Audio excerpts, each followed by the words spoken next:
ਜਦੋਂ ਕਮਲੇ ਨੂੰ ਭੁੱਖ ਲੱਗਦੀ ਹੈ ਨਾ, ਉਹਨੂੰ ਪਤਾ ਲੱਗ ਜਾਂਦਾ ਕਿ ਮੈਂ ਰੋਟੀ ਕਿੱਥੋਂ ਖਾਣ ਜਾਣੀ ਹੈ। ਅੱਛਾ ਜੀ, ਇੱਕ ਵਕਤ ਹੁੰਦਾ ਸੀਗਾ ਕਿ ਜਿੱਥੇ ਕੋਈ ਡਰਾਮੇ ਵਾਲੇ ਥੀਏਟਰ ਬਣਦੇ ਸੀ ਨਾ, ਤਾਂ ਸੁਣਦੇ ਸੀਗੇ, ਹੱਸੀ ਮਜ਼ਾਕ ਹੁੰਦਾ ਸੀਗਾ। ਫਿਰ ਆਸਤਾ ਆਸਤਾ ਨਾਮ ਨਿਹਾਦ ਵਿੱਚ ਜਿੱਦਤ ਆਈ ਤੇ ਮੁਜਰੇ ਸ਼ੁਰੂ ਹੋ ਗਏ। ਫਿਰ ਮੁਜਰਿਆਂ ਵਾਸਤੇ ਸੈਂਸਰ ਬੋਰਡ ਜਿਹੜੇ ਆ ਉਹ ਬਣ ਗਏ। ਜ਼ਾਰਾ ਸ਼ਾਹ, ਮਦੀਆ ਸ਼ਾਹ ਤੇ ਇਦਾਂ ਦੇ ਜਿਹੜੇ ਆ ਨਾ ਉਹ ਐਕਟਰ ਨਮੂਦਾਰ ਹੋਏ। ਖੈਰ ਜੀ, ਡੀਸੀ ਸਾਹਿਬ ਨੂੰ ਇੱਕ ਲੈਟਰ ਗਿਆ ਕਿ ਜ਼ਾਰਾ ਸ਼ਾਹ ਦੇ ਉੱਤੇ ਪਾਬੰਦੀ ਲਾਈ ਜਾਵੇ ਤੇ ਮਿਨਰਵਾ ਥੀਏਟਰ ਨੂੰ ਸੀਲ ਕੀਤਾ ਜਾਵੇ। ਡੀਸੀ ਨੂੰ ਲੈਟਰ ਲਿਖਿਆ, ਡੀਸੀ ਨੇ ਏਡੀਸੀ ਹੈੱਡਕੁਆਟਰ ਚਿਸ਼ਤੀ ਸਾਹਿਬ ਨੇ ਕੋਈ ਉਹਨਾਂ ਨੂੰ ਲੈਟਰ ਦੇਤਾ। ਯੂ ਨੋ ਨਾ ਮੈਂ ਕੀ ਕਹਿਣਾ ਚਾਹ ਰਿਹਾ। ਰੋਟੀ ਵਾਲੀ ਗੱਲ, ਥੱਲੇ ਵਾਲੇ ਅਮਲੇ ਨੇ ਰੋਟੀ ਖਾ ਕੇ ਤੇ ਫਾਈਲ ਜਿਹੜੀ ਆ ਉਹ ਦਬ ਦੁਬ ਦਿੱਤੀ। ਆਰਟ ਕੌਂਸਲ ਕਾਹਦੇ ਵਾਸਤੇ ਬਣਾਇਆ ਜੀ? ਆਰਟ ਕੌਂਸਲ ਕੋਲ ਕੋਈ ਇਖਤਿਆਰ ਨਹੀਂ ਹੈਗਾ ਕਿ ਆਪ ਜਾ ਕੇ ਸੀਲ ਕਰ ਦੇਵੇ। ਜ਼ਿਲ੍ਹੀ ਇੰਤਜ਼ਾਮੀਆ ਵਾਲਿਆਂ ਨੇ ਕਾਰਵਾਈ ਕਰਨੀ ਹੈ, ਲੇਕਿਨ ਕਿਉਂਕਿ ਜ਼ਿਲ੍ਹੀ ਇੰਤਜ਼ਾਮੀਆ ਵਾਲਿਆਂ ਨੇ ਤੇ ਰੋਟੀ ਖਾਧੀ ਹੋਈ ਆ, ਜਿਹੜੀ ਕਮਲੇ ਨੂੰ ਭੁੱਖ ਲੱਗਦੀ ਆ ਤੇ ਉਹ ਰੋਟੀ ਵਾਲੀ ਜਗ੍ਹਾ ਤੇ ਪਹੁੰਚ ਜਾਂਦਾ ਵਾ। ਤੇ ਮਾਸ਼ਾਅੱਲਾ ਜਿਹੜੇ 4 ਬੰਦੇ ਸਰਕਾਰੀ ਨੇ ਨਾ, ਉਹ ਵੀ ਕਦੀ ਜਾ ਕੇ ਸੈਂਸਰ ਕਮੇਟੀ ਦੇ ਵਿੱਚ ਉੱਥੇ ਵੜੇ ਹੀ ਨਹੀਂ ਹੈਗੇ। ਉਹ ਕੀ ਕਰਦੇ ਆ? ਉਹ ਆਪਣਾ ਇਲੈਕਟ੍ਰੀਸ਼ੀਅਨ ਭੇਜ ਦਿੰਦੇ ਆ।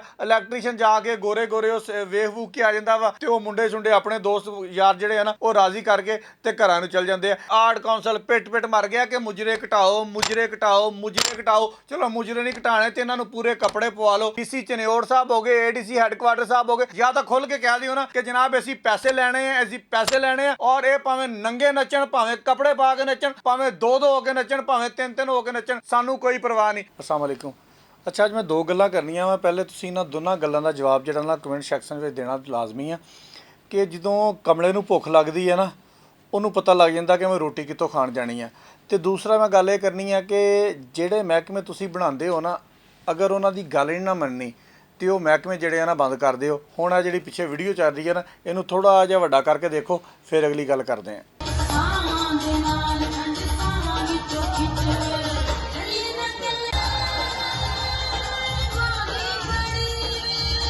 ਅੱਛਾ ਜੀ, ਇੱਕ ਵਕਤ ਹੁੰਦਾ ਸੀਗਾ ਕਿ ਜਿੱਥੇ ਕੋਈ ਡਰਾਮੇ ਵਾਲੇ ਥੀਏਟਰ ਬਣਦੇ ਸੀ ਨਾ, ਉੱਥੇ ਲੋਕ ਜਾਂਦੇ ਸੀਗੇ, ਫੈਮਿਲੀ ਨੂੰ ਲੈ ਕੇ ਜੁਗਤਾਂ ਸੁਣਦੇ ਸੀਗੇ, ਹੱਸੀ ਮਜ਼ਾਕ ਹੁੰਦਾ ਸੀਗਾ, ਠੀਕ ਹੈ, ਤੇ ਇਦਾਂ ਦੀਆਂ ਗੱਲਾਂ ਬਾਤਾਂ ਹੁੰਦੀਆਂ ਸੀ। ਫਿਰ ਆਸਤਾ ਆਸਤਾ ਨਾਮ ਨਿਹਾਦ ਵਿੱਚ ਜਿੱਦਤ ਆਈ ਤੇ ਮੁਜਰੇ ਸ਼ੁਰੂ ਹੋ ਗਏ। ਫਿਰ ਮੁਜਰਿਆਂ ਵਾਸਤੇ ਸੈਂਸਰ ਬੋਰਡ ਜਿਹੜੇ ਆ ਉਹ ਬਣ ਗਏ ਕਿ ਕਿੰਨੇ ਕੁ ਇੱਥੋਂ ਇੰਜ ਕਰਕੇ ਕੱਪੜੇ ਦਿਖਾਣੇ ਆ ਤੇ ਕਿੰਨੇ ਕੁ ਇੱਥੋਂ ਇੰਜ ਕਰਕੇ ਦਿਖਾਣੇ ਆ, ਉਹਨਾਂ ਨੇ ਸੈਂਸਰ ਕਰਨਾ ਹੁੰਦਾ ਸੀਗਾ। ਮੈਂ ਪੁਰਾਣੇ ਵਕਤਾਂ ਦੀ ਗੱਲ ਕਰਾਂਗਾ ਤੇ ਉਹਨਾਂ ਦੇ ਵਿੱਚ ਜਨਾਬ ਸੇਲ ਅਹਿਮਦ, ਮਸਤਾਨਾ, ਅਮਾਨਤ ਚੰਦ, ਬੱਬੂ ਬਰਾਲ, ਤਾਰਕ ਟੈਡੀ, ਇਹ ਉਹ ਲੋਕ ਸੀਗੇ ਜਿਹੜੇ ਲੋਕਾਂ ਨੂੰ ਹਸਾਉਂਦੇ ਹੁੰਦੇ ਸੀਗੇ। ਫਿਰ ਆਸਤਾ ਆਸਤਾ ਜ਼ਾਰਾ ਸ਼ਾਹ, ਮਦੀਆ ਸ਼ਾਹ ਤੇ ਇਦਾਂ ਦੇ ਜਿਹੜੇ ਆ ਨਾ ਉਹ ਐਕਟਰ ਨਮੂਦਾਰ ਹੋਏ। ਉਹਨਾਂ ਨੇ ਆ ਕੇ, ਸਮਝ ਗਏ ਨਾ, ਅੱਗੇ ਮੈਂ ਹੁਣ ਅਗਲੀ ਗੱਲ ਤੁਸੀਂ ਆਪ ਸਮਝ ਜਾਣੀ ਹੈ ਮੈਂ ਕੀ ਕਹਿਣਾ ਚਾਹ ਰਿਹਾ। ਖੈਰ ਜੀ, ਫੈਸਲਾਬਾਦ ਦੇ ਵਿੱਚ ਇੱਕ ਥੀਏਟਰ ਆ ਜੀ, ਮਿਨਰਵਾ ਗੋਲਡ। ਕਿਹੜਾ? Minerva gold. ਉੱਥੇ ਸੈਂਸਰ ਕਮੇਟੀ ਵਾਲੇ ਗਏ ਆ, ਆਰਟ ਕੌਂਸਲ ਦਾ ਮੈਂਬਰ ਸੀਗਾ। ਉਹਨੇ ਜਾ ਕੇ ਦੇਖਿਆ ਕਿ ਜਨਾਬ ਉੱਥੇ ਜਿਹੜੀ ਜ਼ਾਰਾ ਸ਼ਾਹ ਨਾ, ਉਹ ਕੋਈ ਖੁੱਲ੍ਹਾ ਗਲਾ, 1 ਮਿੰਟ ਠਹਿਰਨਾ, ਵਾਹਵਾ ਸਾਰਾ ਖੁੱਲ੍ਹਾ ਗਲਾ ਖੋਲ੍ਹ ਕੇ ਨਾ ਤੇ ਡਾਂਸ ਕਰ ਰਹੀ ਐਂ ਵਾਲਾ। ਤੇ ਉਹਨਾਂ ਨੇ ਕਿਹਾ ਡੀਸੀ ਫੈਸਲਾਬਾਦ ਸਾਹਿਬ ਨੂੰ ਕਿ ਇਹ ਅਖਲਾਕੀਆਤ ਤੋਂ ਅੱਗੇ ਲੰਘਿਆ। ਮੈਂ ਸਿਰਫ ਤੁਹਾਨੂੰ ਕਰਕੇ ਤੇ ਡਿਜ਼ਾਈਨ ਬਣਾ ਕੇ ਇਸ ਤੋਂ ਦੱਸ ਰਿਹਾ ਵਾਂ ਕਿ ਤੁਹਾਨੂੰ ਕਿਸੇ ਗੱਲ ਦਾ ਅਭਾਮ ਨਾ ਰਹੇ, ਸਾਰੀਆਂ ਗੱਲਾਂ ਖੁੱਲ੍ਹ ਕੇ ਸਾਹਮਣੇ ਆ ਜਾਣ ਨਾ ਕਿ ਕੌਣ ਕੀ ਕਰ ਰਿਹਾ ਵਾ। ਤੇ ਕਮਲੇ ਵਾਲੀ ਗੱਲ, ਭੁੱਖੇ ਵਾਲੀ ਗੱਲ ਤੇ ਰੋਟੀ ਵਾਲੀ ਗੱਲ ਵੀ ਤੁਸੀਂ ਜ਼ਿਹਨ 'ਚ ਰੱਖਣਾ ਹੈ ਕਿਹਦੀ ਵਾਸਤੇ ਮੈਂ ਕਰ ਰਿਹਾ।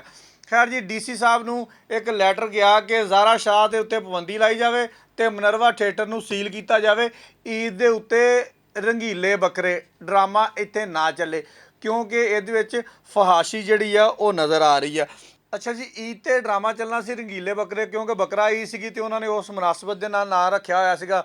ਪਹਿਲੇ ਵਾਰਨਿੰਗ ਵੂਰਨਿੰਗ ਵੀ ਦਿੰਦੇ ਰਹੇ ਆਰਟ ਕੌਂਸਲ ਵਾਲੇ ਜਾ ਕੇ। ਇੱਕ ਵਾਰੀ ਡਰਾਮਾ ਚੱਲਿਆ, ਉਹਦੇ 'ਚ ਵੀ ਗਲਾ ਖੁੱਲ੍ਹਾ ਵੇਖਿਆ। ਉਹ ਤੋਂ ਅਗਲਾ ਡਰਾਮਾ ਆਇਆ, ਉਹ 'ਚ ਵੀ ਗਲਾ ਖੁੱਲ੍ਹਾ ਵੇਖਿਆ। ਅਖੀਰੀ ਉਹਨਾਂ ਨੂੰ ਫੈਸਲਾ ਕਰਨਾ ਪਿਆ ਕਿ ਇਹਨੂੰ ਜਨਾਬ ਨਾ ਸੀਲ ਕਰਕੇ ਤੇ ਸਾਨੂੰ ਦੱਸਿਆ ਜਾਵੇ। ਡੀਸੀ ਨੂੰ ਲੈਟਰ ਲਿਖਿਆ, ਡੀਸੀ ਨੇ ਏਡੀਸੀ ਹੈੱਡਕੁਆਟਰ ਚਿਸ਼ਤੀ ਸਾਹਿਬ ਨੇ ਕੋਈ ਉਹਨਾਂ ਨੂੰ ਲੈਟਰ ਦੇਤਾ। ਉਹ ਮਾਸ਼ਾਅੱਲਾ ਬਾਰੇਸ਼ ਨੇ ਤੇ ਸ਼ਰੀਫ ਆਦਮੀ ਆ, ਉਹਨਾਂ ਨੂੰ ਕਿਸੇ ਨੇ ਜਾ ਕੇ ਦੱਸੀ ਕੋਈ ਗੱਲ ਨਾ ਦੱਸੀ, ਜਾਂ ਥੱਲੇ ਵਾਲੇ ਅਮਲੇ ਨੇ, ਯੂ ਨੋ ਨਾ ਮੈਂ ਕੀ ਕਹਿਣਾ ਚਾਹ ਰਿਹਾ। ਰੋਟੀ ਵਾਲੀ ਗੱਲ, ਥੱਲੇ ਵਾਲੇ ਅਮਲੇ ਨੇ ਰੋਟੀ ਖਾ ਕੇ ਤੇ ਫਾਈਲ ਜਿਹੜੀ ਆ ਉਹ ਦਬ ਦੁਬ ਦਿੱਤੀ। ਖੈਰ ਜੀ, ਉਹ ਸੀਲ ਨਾ ਆਇਆ। ਹੁਣ ਤੁਸੀਂ ਮੈਨੂੰ ਸਿਰਫ ਇੰਨੀ ਗੱਲ ਦੱਸ ਦਿਓ ਕਿ ਆਰਟ ਕੌਂਸਲ ਕਾਹਦੇ ਵਾਸਤੇ ਬਣਾਇਆ ਜੀ? ਅਗਰ ਆਰਟ ਕੌਂਸਲ ਦੀ ਲੈਟਰ ਦੇ ਉੱਤੇ ਅਮਲ ਦਰਾਮਦ ਨਹੀਂ ਹੋਣਾ, ਆਰਟ ਕੌਂਸਲ ਕੋਲ ਕੋਈ ਇਖਤਿਆਰ ਨਹੀਂ ਹੈਗਾ ਕਿ ਆਪ ਜਾ ਕੇ ਸੀਲ ਕਰ ਦੇਵੇ। ਆਰਟ ਕੌਂਸਲ ਨੇ ਡੀਸੀ ਫੈਸਲਾਬਾਦ ਨੂੰ ਲੈਟਰ ਲਿਖਣਾ ਵਾ ਕਿ ਡੀਸੀ ਸਾਹਿਬ ਇਹ ਕੰਮ ਫੈਸਲਾਬਾਦ 'ਚ ਹੋ ਰਿਹਾ ਵਾ ਤੇ ਤੁਹਾਡੀ ਜਨਾਬ ਸਰਪ੍ਰਸਤੀ 'ਚ ਹੋ ਰਿਹਾ ਵਾ। ਤੇ ਤੁਸੀਂ ਇੱਥੇ ਜ਼ਿਲ੍ਹੀ ਇੰਤਜ਼ਾਮੀਆ ਵਾਲਿਆਂ ਨੇ ਕਾਰਵਾਈ ਕਰਨੀ ਹੈ। ਲੇਕਿਨ ਕਿਉਂਕਿ ਜ਼ਿਲ੍ਹੀ ਇੰਤਜ਼ਾਮੀਆ ਵਾਲਿਆਂ ਨੇ ਤੇ ਰੋਟੀ ਖਾਧੀ ਹੋਈ ਆ, ਜਿਹੜੀ ਕਮਲੇ ਨੂੰ ਭੁੱਖ ਲੱਗਦੀ ਆ ਤੇ ਉਹ ਰੋਟੀ ਵਾਲੀ ਜਗ੍ਹਾ ਤੇ ਪਹੁੰਚ ਜਾਂਦਾ ਵਾ। ਖੈਰ ਜੀ, ਸਾਰਾ ਕੁਝ ਚੱਲਦਾ ਰਿਹਾ। ਅਖੀਰੀ ਜਨਾਬ ਆਰਟ ਕੌਂਸਲ ਵਾਲਿਆਂ ਨੇ ਕਿਹਾ ਕਿ ਹੁਣ ਠੀਕ ਹੈ, ਜਦੋਂ ਸਾਡੀ ਗੱਲ ਮੰਨਣੀ ਕੋਈ ਨਹੀਂ ਤੇ ਅਸੀਂ ਕੰਮ ਕੀ ਕਰਨਾ ਵਾ। ਤੇ ਆਰਟ ਕੌਂਸਲ ਦੇ ਵਿੱਚ ਇੱਕ ਕਮੇਟੀ ਬਣਾਈ ਹੁੰਦੀ ਹੈ ਜਨਾਬ ਗੌਰਮੈਂਟ ਨੇ, ਜ਼ਿਲ੍ਹੀ ਇੰਤਜ਼ਾਮੀਆ ਨੇ, ਜਿਹਦੇ ਵਿੱਚ 4 ਜਿਹੜੇ ਆ ਸਰਕਾਰੀ ਅਫਸਰ ਹੁੰਦੇ ਆ ਤੇ 2 ਹੁੰਦੇ ਅਮਨ ਕਮੇਟੀ ਵਾਲੇ। ਉਹਨਾਂ ਅਮਨ ਕਮੇਟੀ ਵਾਲਿਆਂ ਦੇ ਵਿੱਚ 2 ਮੌਲਵੀ ਸਾਹਿਬਾਨ ਨੇ, ਸਾਡੇ ਬੜੇ ਅੱਛੇ ਦੋਸਤ ਨੇ। ਉਹ ਤਾਂ ਕਦੀ ਉਹਨਾਂ ਦਾ ਤਾਂ ਤੁੱਕ ਹੀ ਨਹੀਂ ਬਣਦਾ ਕਿ ਉਹ ਉੱਥੇ ਜਾ ਕੇ ਇਸ ਤਰ੍ਹਾਂ ਦਾ ਫਹਾਸ਼ ਡਾਂਸ ਵੇਖਣ ਜਾਂ ਇਸ ਤਰ੍ਹਾਂ ਦੀ ਵਲਗਰ ਜਿਹੜੀ ਗੁਫ਼ਤਗੂ ਆ ਉਹ ਦੇਖਣ। ਤੇ ਮਾਸ਼ਾਅੱਲਾ ਜਿਹੜੇ 4 ਬੰਦੇ ਸਰਕਾਰੀ ਨੇ ਨਾ, ਉਹ ਵੀ ਕਦੀ ਜਾ ਕੇ ਸੈਂਸਰ ਕਮੇਟੀ ਦੇ ਵਿੱਚ ਉੱਥੇ ਵੜੇ ਹੀ ਨਹੀਂ ਹੈਗੇ। ਉਹ ਕੀ ਕਰਦੇ ਆ, ਉਹ ਆਪਣਾ ਇਲੈਕਟ੍ਰੀਸ਼ੀਅਨ ਭੇਜ ਦਿੰਦੇ ਆ, ਇਲੈਕਟ੍ਰੀਸ਼ੀਅਨ ਜਾ ਕੇ ਗੋਰੇ ਗੋਰੇ ਉਹ ਵੇਖ ਵੂਖ ਕੇ ਆ ਜਾਂਦਾ ਵਾ ਤੇ ਉਹ ਨਾਲ ਆਪਣੇ ਕੋਈ 4 ਦੋਸਤ ਲੈ ਜਾਂਦਾ ਵਾ। ਉਹਨਾਂ ਨੂੰ ਬਿਠਾ ਕੇ ਜ਼ਾਰਾ ਸ਼ਾਹ ਦੇ ਨਾਲ ਹੋ ਗਈ ਜਾਂ ਦੂਸਰੀ ਤੀਸਰੀ ਦੇ ਨਾਲ ਹੋ ਗਈ ਸੈਂਸਰ ਦੇ ਵਿੱਚ, ਕਿਉਂਕਿ ਉਹ ਫੁੱਲ ਉਹਨਾਂ ਨੇ ਕੱਪੜੇ ਕੁਪੜੇ ਵੀ ਪਾ ਕੇ ਤੇ ਉਹ ਕਰਨਾ ਹੁੰਦਾ ਡਾਂਸ ਉਸੇ ਤਰੀਕੇ ਦਾ ਜਿਸ ਤਰ੍ਹਾਂ ਡਰਾਮਾ ਹੁੰਦਾ ਵਾ। ਤੇ ਉਹ ਮੁੰਡੇ ਛੁੰਡੇ ਆਪਣੇ ਦੋਸਤ ਯਾਰ ਜਿਹੜੇ ਆ ਨਾ, ਉਹ ਰਾਜ਼ੀ ਕਰਕੇ ਤੇ ਘਰਾਂ ਨੂੰ ਚਲ ਜਾਂਦੇ ਆ। ਇਹ ਹਾਲਤ ਕੱਲੀ ਸਾਡੇ ਫੈਸਲਾਬਾਦ ਦੀ ਨਹੀਂ ਹੈਗੀ, ਅੱਲਾ ਦੀ ਮਿਹਰਬਾਨੀ ਦੇ ਨਾਲ ਇਹ ਹਾਲਤ ਸਾਡੇ ਫੈਸਲਾਬਾਦ ਦੀ ਵੀ ਆ। ਕਿਉਂਕਿ ਜਿੱਥੇ ਆਰਟ ਕੌਂਸਲ ਕਮਜ਼ੋਰ ਹੋਏਗਾ, ਜਿੱਥੇ ਆਰਟ ਕੌਂਸਲ ਨੂੰ ਪੁੱਛਦਾ ਦੱਸਦਾ ਕੋਈ ਨਾ ਹੋਏਗਾ, ਉੱਥੇ ਇਸ ਤਰ੍ਹਾਂ ਦਾ ਕੰਮ ਹੀ ਹੋਏਗਾ। ਤੇ ਸਾਡਾ ਆਰਟ ਕੌਂਸਲ ਜਿਹੜਾ ਨਾ, ਇਹ ਚਨਿਓਟ ਨੂੰ ਵੀ ਡੀਲ ਕਰਦਾ ਅੱਲਾ ਦੀ ਮਿਹਰਬਾਨੀ ਦੇ ਨਾਲ। ਚਨਿਓਟ ਦੇ ਵਿੱਚ ਇੱਕ ਨੀਲਮ ਥੀਏਟਰ ਆ ਜੀ, ਉੱਥੇ ਵੀ ਇੱਕ ਬੱਕਰਿਆਂ ਬੁੱਕਰਿਆਂ ਦੇ ਹਵਾਲੇ ਨਾਲ ਡਰਾਮਾ ਲੱਗਣਾ ਸੀਗਾ। ਤੇ ਉਸ ਥੀਏਟਰ ਦਾ ਲਾਇਸੈਂਸ ਐਕਸਪਾਇਰ 2023 ਦਾ ਹੋਇਆ ਵਾ। ਤੇ ਆਰਟ ਕੌਂਸਲ ਲਿਖ ਲਿਖ ਮਰ ਗਿਆ ਕਿ ਇਹ ਡਰਾਮਾ ਚਲਾ ਹੀ ਨਹੀਂ ਸਕਦੇ ਨਾ, ਇਹਨਾਂ ਦਾ ਤੁੱਕ ਹੀ ਨਹੀਂ ਬਣਦਾ ਹੈਗਾ। ਲੇਕਿਨ ਉੱਥੇ ਵੀ ਜਨਾਬ ਡਰਾਮਾ ਡੀਸੀ ਸਾਹਿਬ ਨੇ ਕੁਛ, ਫਿਰ ਉਹੀ ਆ ਗਈ ਰੋਟੀ ਵਾਲੀ ਗੱਲ, ਮੈਂ ਕੀ ਕਰਾਂ। ਉਹੀ ਜਿਹਨੂੰ ਭੁੱਖ ਲੱਗੀ ਤੇ ਉਹ ਜਾ ਕੇ ਉਹਨੇ ਰੋਟੀ ਖਾ ਲਈ। ਫਿਰ ਡੀਸੀ ਸਾਹਿਬ ਨੇ ਉੱਥੇ ਇਜਾਜ਼ਤ ਦੇ ਦਿੱਤੀ ਕਿ ਜਨਾਬ ਤੁਸੀਂ ਡਰਾਮਾ ਕਰ ਲਓ, ਕੋਈ ਗੱਲ ਨਹੀਂ। ਲੇਕਿਨ ਉਹ ਜਦੋਂ ਕਮਲੇ ਨੂੰ ਭੁੱਖ ਲੱਗੀ ਤੇ ਉਹ ਰੋਟੀ ਖਾਣ ਆਪਣੀ ਜਗ੍ਹਾ ਤੇ ਚਲਾ ਗਿਆ। ਉਹੀ ਹਿਸਾਬ ਉੱਥੇ ਹੋਇਆ, ਉੱਥੇ ਵੀ ਡਰਾਮਾ ਪੂਰੀ ਆਬੋ ਤਾਬ ਨਾਲ ਚੱਲਿਆ। ਮੈਂ ਜਨਾਬ ਗੁਜ਼ਾਰਿਸ਼ ਕਰਾਂਗਾ, ਵਜ਼ੀਰ ਜਿਹੜੀ ਇੱਦਾਂ ਦੀ ਬਣੀ ਹੋਈ ਆ ਉਸਮਾ ਬੁਖਾਰੀ ਸਾਹਿਬਾਂ ਨੂੰ ਤੇ ਸੈਕਟਰੀ ਸਖਾਵਤ ਹੈਗੇ ਜੀ ਅਹਿਮਦ ਅਜ਼ੀਜ਼ ਸਾਹਿਬ, ਇਹਨਾਂ ਦੋਨਾਂ ਨੂੰ, ਕਿ ਜਨਾਬ ਅਗਰ ਤੁਸੀਂ ਸਾਡੇ ਫੈਸਲਾਬਾਦ ਦੇ ਆਰਟ ਕੌਂਸਲ ਦੇ ਜਿਹੜੀਆਂ ਸਿਫਾਰਸ਼ਾਤ ਨੇ ਉਹਨਾਂ ਦੇ ਉੱਪਰ ਅਮਲ ਦਰਾਮਦ ਨਹੀਂ ਕਰ ਸਕਦੇ ਤੇ ਸਾਡੀ ਇੱਕ ਰਿਕਵੈਸਟ ਹੀ ਸੁਣ ਲਓ, ਫੈਸਲਾਬਾਦ ਦਾ ਆਰਟ ਕੌਂਸਲ ਬੰਦ ਕਰ ਦਿਓ। ਠੀਕ ਹੈ, ਐਵੇਂ ਇੱਥੇ ਇੰਨੇ ਪੈਸੇ ਜਿਹੜੇ ਆ ਉਹ ਜ਼ਾਇਆ ਕਰਨ ਦਿਓ, ਲੱਖਾਂ ਰੁਪਇਆਂ ਦੇ ਵਿੱਚ ਤਨਖਾਹਾਂ ਵਾ, ਔਰ ਉੱਥੇ ਵੱਡੇ ਵੱਡੇ ਏਸੀ ਲੱਗੇ ਹੋਏ ਇੱਕ ਇੱਕ ਕਮਰੇ ਦੇ ਵਿੱਚ। ਚਲੋ ਬਿਜਲੀ ਦਾ ਬਿੱਲ ਬਚੇਗਾ, ਤਨਖਾਹਾਂ ਦੇ ਪੈਸੇ ਬਚਣਗੇ। ਜਦੋਂ ਇਹਨਾਂ ਨੇ ਕੰਮ ਹੀ ਨਹੀਂ ਕਰਨਾ ਤੇ ਜਦੋਂ ਇਹਨਾਂ ਦੀ ਨਾ ਸਿਫਾਰਸ਼ਾਤ ਮੰਨੀਆਂ ਜਾਣੀਆਂ, ਨਾ ਇਹਨਾਂ ਦੀ ਕੋਈ ਗੱਲਬਾਤ ਮੰਨੀ ਜਾਣੀ ਹੈ।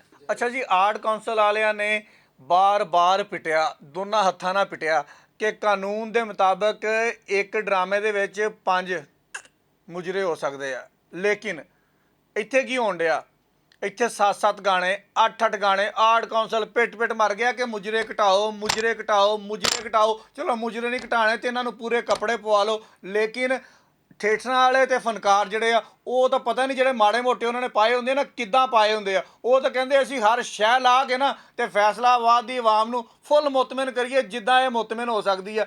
ਜਦੋਂ ਤੁਸੀਂ ਆਰਟ ਕੌਂਸਲ ਵਾਲਿਆਂ ਦੀਆਂ ਗੱਲਾਂ ਮੰਨਣੀਆਂ ਹੀ ਨਹੀਂ ਹੈਗੀਆਂ ਜਨਾਬ, ਤੇ ਗਾਣੇ ਵੀ ਆਪਣੀ ਮਰਜ਼ੀ ਨਾਲ ਕਰਾਣੇ ਆ, ਥੀਏਟਰ ਵਾਲਿਆਂ ਨੇ ਆਪਣੀਆਂ ਮਰਜ਼ੀਆਂ ਕਰਨੀਆਂ ਵਾ। ਮੈਨੂੰ ਸਿਰਫ ਇੰਨੀ ਗੱਲ ਦੱਸ ਦਿਓ ਕਿ ਜ਼ਿਲ੍ਹੀ ਇੰਤਜ਼ਾਮੀਆ ਜਿਹੜੀ ਆ ਉਹ ਕੀ ਕਰਵਾਉਣਾ ਚਾਹੁੰਦੀ ਹੈ ਫੈਸਲਾਬਾਦ ਦੇ ਵਿੱਚ।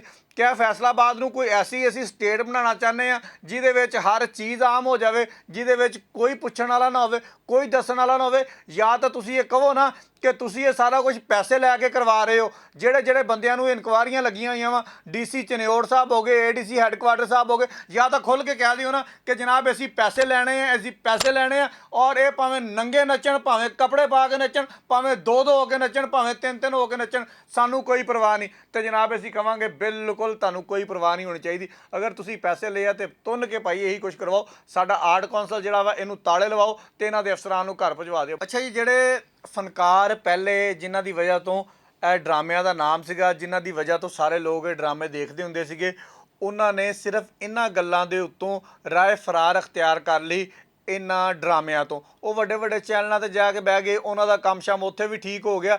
ਲੇਕਿਨ ਇਹ ਜਿਹੜੀ ਚੀਜ਼ ਸੀਗੀ ਇਹ ਤਬਾਹੀ ਦੇ ਦਾਨੇ ਤੱਕ ਪਹੁੰਚ ਗਈ। ਜਦੋਂ ਤੁਸੀਂ ਸਬੀਨਾ ਥੀਏਟਰ ਦੀ ਪਿੱਛੇ ਵੀਡੀਓ ਜਿਹੜੀ ਤੁਹਾਨੂੰ ਅਸੀਂ ਬਾਰ-ਬਾਰ ਦਿਖਾ ਰਹੇ ਹਾਂ, ਉਹਦੇ 'ਚ ਜਿਹੜੀ ਸ਼ੀਜ਼ਾ ਬੱਟ ਆ ਉਹਦੀਆਂ ਹਰਕਤਾਂ ਚੈੱਕ ਕਰ ਲਓ। ਉਹ ਇੱਕ ਜਗ੍ਹਾ ਤੇ ਗਲਾ ਖੋਲ ਰਹੀ, ਆਪਣਾ ਪੂਰਾ ਗਲਾ ਖੋਲ ਕੇ, ਤੇ ਉਹ ਜਿੱਦਾਂ ਦੇ ਇਸ਼ਾਰੇ ਕਰ ਲਈਏ, ਉਹ ਮੈਂ ਤੁਹਾਨੂੰ ਇਸ਼ਾਰੇ ਤਾਂ ਨਹੀਂ ਕਰਕੇ ਦਿਖਾ ਸਕਦਾ, ਲੇਕਿਨ ਤੁਸੀਂ ਪਿੱਛੇ ਦੇਖ ਲਓ, ਉਹ ਬਾਬਾ ਜੀ ਅੱਗੇ ਉਹਦੇ ਨੱਚਣ ਡਿਆ, ਬਾਬੇ ਦੇ ਨਾਲ ਉਹ ਸਾਰਾ ਕੁਝ ਕਰਕੇ, ਤੇ ਉਹਨੂੰ ਪਤਾ ਨਹੀਂ ਕੋਈ ਉਹ ਤੋਂ ਜਿਹੜਾ ਡਰਾਮੇ ਤੋਂ ਬਾਅਦ ਦਾ ਕੋਈ ਟਾਈਮ ਹੁੰਦਾ ਵਾ, ਉਹ ਟਾਈਮ ਦੇ ਰਹੀ ਹੈ। ਜੋ ਵੀ ਕਹਾਣੀ ਆ ਉਹ ਉਹਨਾਂ ਦੋਨਾਂ ਨੂੰ ਪਤਾ ਹੈਗਾ ਵਾ। ਲੇਕਿਨ ਜਦੋਂ ਅਸਲ ਫਨਕਾਰਾਂ ਨੇ ਇਹ ਤੋਂ ਮੂੰਹ ਮੋੜ ਲਿਆ, ਫਿਰ ਇਹੀ ਮੁਜਰੇ ਰਹਿ ਗਏ, ਫਿਰ ਇਹੀ ਫਾਸ਼ੀ ਰਹਿ ਗਈ, ਫਿਰ ਇਹੀ ਵਲਗੈਰਿਟੀ ਰਹਿ ਗਈ, ਫਿਰ ਇਹੀ ਸਾਰਾ ਕੁਝ ਰਹਿ ਗਿਆ।